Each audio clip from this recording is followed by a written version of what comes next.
High বন্ধুরা, কেমন আছো? আশা করি ভালো আছো। আমি বানাবো চিকেন কষা একদম অন্য রকম।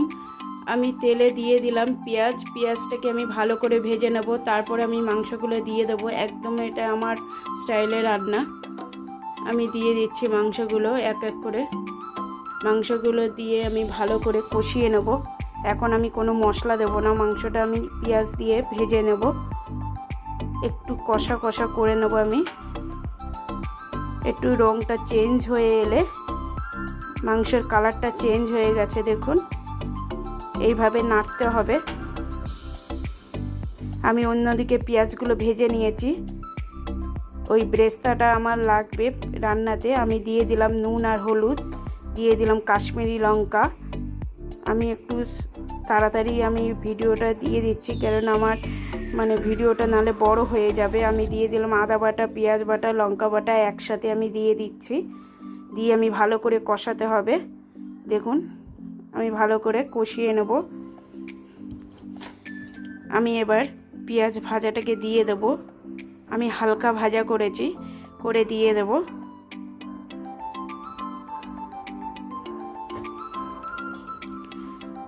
আমি পেঁয়াজটাকে দিয়ে আমি আর একটু নাড়াচাড়া করে নেব মাংসটাকে। আমি এইভাবে আস্তে আস্তে, দেখুন কত জল উঠেছে মাংস থেকে।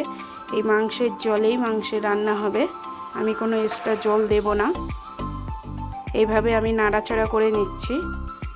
আর যেটুকু পেঁয়াজ আমি ভেজে রেখেছি, ওটা একটু কড়া করে ভেজে আমি বেটে দেব।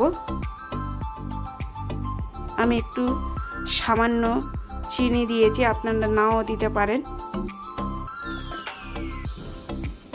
এই চিকেন কষাটা একদম অন্যরকম বানাচ্ছে, খেতেও খুব ভালো লাগবে। একদিন বাড়িতে আপনারা বানিয়ে দেখবেন কেমন বানিয়েছি আমি। আপনারা বানিয়ে খেয়ে দেখবেন, ভালো লাগবে। এইভাবে আমি নাড়াচাড়া করে নিচ্ছি। আমি দিয়ে দিয়েছি পেঁয়াজ বাটাটা, আপনাদেরকে দেখালাম না।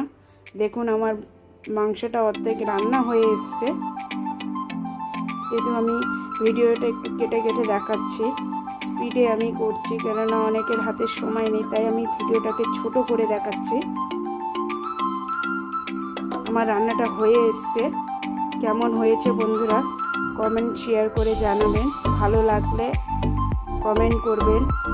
একদিন বাড়িতে রান্না করে এইভাবে খেয়ে দেখবেন। লাস্টে আমি গরম মশলা বাটা দিয়েছি। ভালো থাকবেন, সুস্থ থাকবেন বন্ধুরা। টাটা।